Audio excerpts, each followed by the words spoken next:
সুকান্ত মজুমদারকে খুন করার চক্রান্তে লিপ্ত তৃণমূল কংগ্রেস। একজন এমপি, একজন রাজ্য প্রেসিডেন্ট, তার রাজনৈতিক বক্তব্য তিনি রাখতে পারবেন না, তিনি তার রাজনৈতিক কর্মসূচি করতে পারবেন না। যেভাবে এই বিষয়টাকে হ্যান্ডেল করা দরকার ছিল সেভাবে হ্যান্ডেল করেননি। এবং শুধু সুকান্ত মজুমদার না, যে মহিলারা ওখানে সন্দেশখালিতে রিয়াক্ট করেছেন তাদের প্রত্যেকের নামে মামলা হচ্ছে, তাদের প্রত্যেককে ডেকে পাঠাচ্ছে, চমকাচ্ছে। আপনাকে একটা কথা বলে শুনুন, আমি একদিন টিভি খুলে দেখলাম যে জার্নালিস্ট সাগরিকা ঘোষের মঞ্চ ছেড়ে মমতা বন্দ্যোপাধ্যায় চলে গেলেন। তারপর আমি দেখলাম সাগরিকা ঘোষ রিয়াক্ট করলেন, বললেন বাংলা সম্পর্কে, বাংলার অবস্থান সম্পর্কে। সেই সাগরিকা ঘোষকে আর মুখ খুলতে দেবে? রাজ্যসভার টিকিট অফার করে দিয়েছে। ফলে যে তৃণমূল কংগ্রেস এই লেভেলে অপারেট করতে পারে, সেই লেভেলে সেই তৃণমূল কংগ্রেস নিচের লেভেলে কি করবে বুঝুন। এই ধরনের মহিলাদের, এই বাণী পানি যারা বলছেন মহিলারা, মাননীয় মহিলারা, তাদেরকে আর বলতেই দেবে না। পুলিশ দিয়ে এখন চমকাচ্ছে, পরে অ্যাকশন করে দিবে, দেখবেন খুঁজেই পাওয়া যাবে না। সেই জন্য তো 144 করেছিল, সেই জন্য তো শুভেন্দু দা, সুকান্ত দা কাউকে ঢুকতে দিচ্ছে না, সেই জন্য তো বিরোধীরা গেলে লোকে সাহস পাবে, বল পাবে, ভরসা পাবে, সেটা আটকানোর চেষ্টা করছে। এটাই তো সন্দেশকালীন পলিসি। আর লেটেস্ট আজকে মুখ্যমন্ত্রী বলে দিয়েছেন। কি বলেছেন মুখ্যমন্ত্রী? আজকে বলেছেন যে ভাই শাহজাহান ওনার অ্যাসেট, শাহজাহানকে কেন সেন্ট্রাল এজেন্সি টার্গেট করছে? ওনাকে প্রোটেক্ট করতে হবে, উনি প্রোটেক্ট করছেন। উনি কাদের প্রোটেক্ট করছেন মানুষ বুঝতে পারছেন। তৃণমূল সাংসদ শান্তনু সেন তিনি বলছেন যে সুকান্ত মজুমদারের রাজনৈতিক কেরিয়ার শেষের পথে, তিনি সেটা বুঝতে পারছেন, তাই জন্য তিনি অভিনয়ের হাতে খড়ি করবার জন্য এইসব নাটক করছেন। কি বলবেন? দেখুন, আমি শান্তনুদাকে বলবো যে ডাক্তারি তো ছেড়ে দিয়েছেন, জানেন না, পলিটিক্সটাও বোঝেন না। একবার এসব রাজ্যসভা হয়েছে, নির্বাচনে দাঁড়ান না। এবার তো আপনাকে টিকিটই দেয়নি। আপনার দল যদি আপনার প্রতি ভরসা রাখতো তাহলে আপনাকে রিনিউয়াল করতো না, আপনাকে রাজ্যসভায় রিনিউয়াল করে না। ও এসছে সুকান্তদার মতো লড়াকু নেতৃত্বের ব্যাপারে কথা বলতে। এই জায়গায় থাকলে শান্তনু সেন কখন এসব ছেড়ে দিয়ে এলাকায় কাউন্সিলরগিরি করতেন।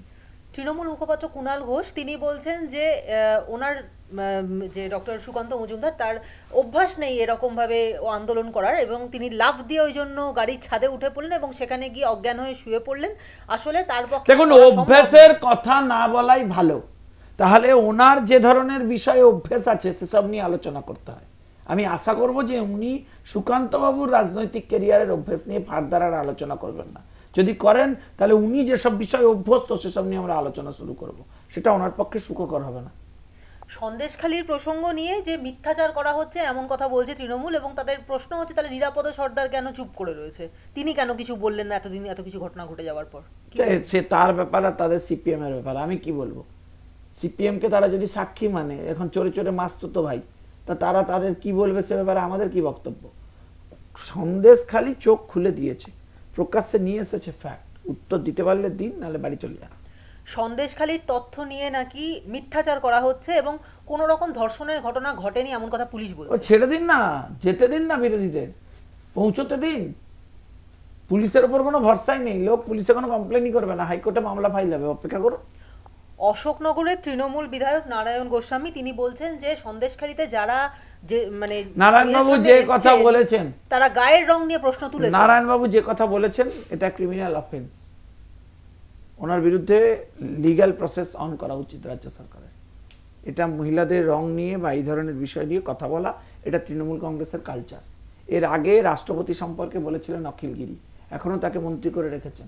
এর থেকে বোঝা যায় তৃণমূলের কালচার কি। চন্দ্রিমা ভট্টাচার্য তিনি এর আগে তৃণমূল মহিলাদেরকে গোডাউনের সঙ্গে তুলনা করেছিলেন। কি বলবেন এই বিষয়ে? মহিলাদের সম্পর্কে কি ধারণা এদের তা বোঝা যাচ্ছে। মানে তিনি একজন মহিলা হয়ে, হ্যাঁ একদম মহিলা মন্ত্রী, মুখ্যমন্ত্রী মহিলা, এবং তারা মহিলাদের বাংলা নিজের মেয়েকে চায় ক্যাম্পেইন করে ক্ষমতায় এসে মহিলাদের কি অবস্থা করছে তো দেখছেন। তবে ওদের এসব কথা আমি কিছু মনে করি না, কারণ এই সব কথা আর অন্তত 200 গুণ সিরিয়াস ক্রাইম আজকে সন্দেশখালিতে হয়েছে। That is most important. যেখানে এখন সন্দেশখালিতে আগুন জ্বলছে সেখানে দাঁড়িয়ে নুসরাত জাহান ভ্যালেন্টাইন্স উইকের ফটোশুট করছেন। কি বলবেন? সে তো গান গেছে, বন্ধু আমার রসিয়া খাটের উপর বসিয়া কি একখান গাল বাড়াইছো। এটাই হচ্ছে ওদের সার্ভিস। নুসরাত জাহানের সার্ভিস হচ্ছে এইসব করা। দেখুন, এখন 3 দিন নির্বাচনের 3 দিন আগে এসে মিমি বলছেন আমি থাকবো না, আমি কাজ করতে পারিনি। হ্যাঁ, দেব হচ্ছে গান গাইছেন, যাবো কি যাবো না ভেবে ভেবে, হায় তো যাওয়া তো হলো না, এখন ইডি ডেকে পাঠিয়েছে, ওখানে যেতে হবে। তো ফলে যারা পলিটিক্যাল নন, যাদের মধ্যে সিরিয়াসনেস নেই, যারা মানুষের হয়ে কাজ করতে চান না, তাদের দিয়ে তাৎক্ষণিক এই সমস্ত দেখিয়ে রাজ্যের রাজনীতিরও ক্ষতি করেছে তৃণমূল কংগ্রেস। আর বাকি পরিষেবার কথা ছেড়ে দিন। বাকি পরিষেবার কথা যখন বললেন শঙ্কুদা, তাহলে সেক্ষেত্রে উঠে আসছে যে বসিরহাট সুপার স্পেশালিটি হসপিটালের কথা, যেখানকার পরিকাঠামো নিয়ে অলরেডি ছেড়ে দিন, ওখানে ছাগল চড়ে বেড়ায়, মানুষকে ছাগলের পর্যায়ে নামিয়ে নিয়েছে তৃণমূল কংগ্রেস। গভীর রাতে মহিলাদের ডেকে ঠিক কি মিটিং করা? জটিল মিটিং। আমি বহু তৃণমূল নেতার কাছে জানতে চেয়েছি, সিনিয়র তৃণমূল নেতারা লজ্জায় ফোন কেটে দিয়েছেন, তারা মুখ দেখাতে পারছেন না। তৃণমূল কংগ্রেসের ভিতরে লোকেরা আশ্চর্য হয়ে গেছে এই সমস্ত কাণ্ড কারখানা দেখে। তারপরেও লোকে আশ্চর্য হয়েছে যে রাজ্যের মুখ্যমন্ত্রী এখন বলছেন যে তার অ্যাসেট শাহজাহানকে নাকি টার্গেট করা হচ্ছে। এই লোকটাকে টার্গেট করার যদি অপরাধ তো নয়, বেশি করে টার্গেট করা উচিত। শাহজাহানকেই টার্গেট করা উচিত, আগে করে বেটার ছেলেকে আগে ধরা উচিত। আপনি করছেন না, আপনি টার্গেট করে তাকে প্রোটেকশন দিচ্ছেন। লোকে এবার যা বলার বলবে, উত্তর দেবে নির্বাচনে, বুঝবেন টাকা।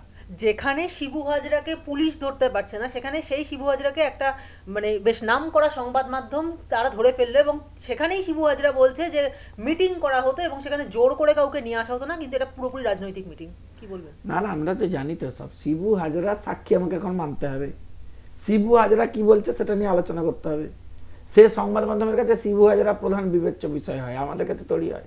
এই সমস্ত মেটেরিয়ালকে আগে তুলে জেলের মধ্যে পড়া উচিত। অন্যরা অনেকেরাও, আমি তো তৃণমূল কংগ্রেসের মাননীয় সাধারণ সম্পাদকের কথা মাঝে মধ্যে মনে করি করা উচিত। এই গুলি করতে হবে এইখানে এইখানে এইখানে এইখানে, দেখিয়েছিলেন। এরা পুলিশকে দিয়ে কি করাচ্ছে আপনি ভেবে দেখুন। পড়াশুনো করে পুলিশ গেছে, কাজ করবে, মানুষকে পরিষেবা দিতে দেবে, তাদের শাহজাহানের মুরগি বাজাতে পাঠাচ্ছে। এটা কাজ পুলিশের? শাহজাহানের মুরগি বাজাচ্ছে পুলিশ। এই তো হয়েছে পুলিশের অবস্থা। গোপন ডেরা থেকে শিবু হাজরা তিনি বার্তা দিচ্ছেন যে আরো শক্তিশালী হবে তৃণমূল। এ কি মানে প্রায় একরকম হুমকি দিয়ে দেওয়া যে তৃণমূলের বিরুদ্ধে গেলেই তার ফল ভুগতে হবে? পশ্চিম বাংলায় ভারতীয় জনতা পার্টির সরকার আসতো, 24 ঘন্টার মধ্যে আমরা বোঝাতাম, এই সমস্ত ফাজানদের আমরা বোঝাতাম সরকার কাকে বলে, এবং বোঝাবো। খুব তাড়াতাড়ি সরকারটা বদলাবে, খুঁজে বার করব। মনে থাকবে, এটা আমাদের মনে থাকবে।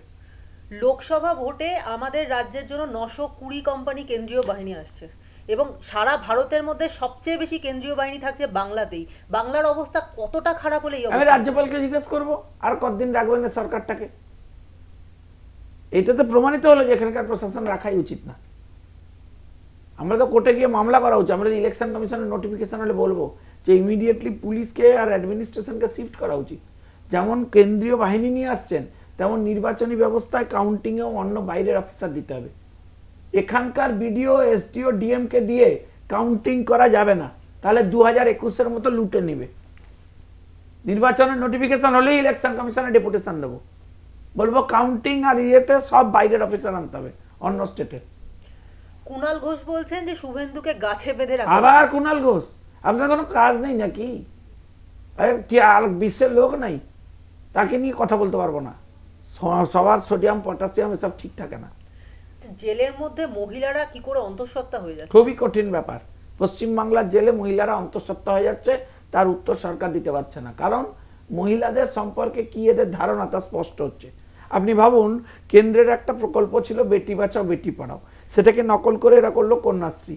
সেই প্রকল্প দেওয়ার পরেও মহিলারা সব থেকে বেশি এখানে অত্যাচারিত, ফলে অবস্থা খুবই খারাপ। সন্দেশখালী নিয়ে আজকে মুখ্যমন্ত্রী বিধানসভায় বলেছেন যে 17 জনকে গ্রেফতার করা হয়েছে, বাইরে থেকে সমস্যা। 17 জনে কি শাহজাহান ইনক্লুডেড, শিবু হাজরা ইনক্লুডেড? নাটক হচ্ছে সব। গ্রেফতার করা হয়েছে, 4টে মুরগি তুলে গ্রেফতার করে নিলেন না কেন? তাহলে সংখ্যা আরো বেড়ে যেত। বলতেন শাহজাহানের 2000 মুরগিও গ্রেফতার করা হয়েছে। গরু পাচার মামলায় ইডি তলব করলো দেবকে, এবং তাকে দিল্লিতে গিয়ে দেখা করতে হবে। কি বলবেন এই বিষয়ে? গরু পাচারের টাকা খেয়েছে, সে আবার জ্ঞান দিচ্ছে, বলছে কে কোন দলে চলে গেছে, কি হয়েছে, ওই হয়েছে, নাটক। আমি শুধু অনুরোধ করব দেবকে, আপনি আপনার নিজের ছবিটা একটু দেখুন, প্রধান 4-5 বার দেখুন নিজের ছবি, নিজে করেছেন, তারপর জ্ঞান দেবেন। আপনি একটু আগেই মিমির কথা বললেন, মিমি মুখ্যমন্ত্রীর কাছে চিঠি দিয়েছে, মিমি রেজিগনেশন করে দিচ্ছে। এদের কোনো রাজনৈতিক কোনো দায় আছে নাকি? এরা এসেছে, টাকা খেয়েছে, বেতন পেয়েছে, লাইফ এনজয় করেছে, এমপি হিসেবে ঘুরে বেরিয়েছে। একটা শেষ প্রশ্ন করবো শঙ্কুদা, সেটা হচ্ছে যে সন্দেশখালিতে এই রকম ভাবে মহিলাদের ওপর অত্যাচার হচ্ছে, কিন্তু সেখানে দাঁড়িয়ে অপর্ণা সেন, কৌশিক সেন বা নচিকেতার মতো যারা নিজেদের বুদ্ধিজীবী বলে মনে করেন তারা একেবারে চুপ কেন? তার মোমবাতি খুঁজে পাচ্ছে না। তার চেষ্টা করছে, খুব চেষ্টা করছে, খুব খুব মোমবাতি খুঁজে পাচ্ছে না। এত মোমবাতির অভাব পড়েছে বাংলায়, যেন খুঁজে পাওয়া যাচ্ছে না। ধরাবে কি করে? খুবই খুবই কষ্টে আছে। না, যদি লাগে বলবেন, আমি দিয়ে আসবো কগাছি মোমবাতি। হয় অনেকের ভূষণের প্রবলেম হয়েছে, কেউ কেউ বুদ্ধিজীবী আছেন যারা ভূষণ পুরস্কার পেয়েছেন, ফলে তারা কোনো রিয়াকশন দিতে পারছেন না। আর কেউ কেউ আছেন মোমবাতি খুঁজে পাচ্ছেন না। সমস্যা, সমস্যা, খুবই সমস্যা বাংলায়।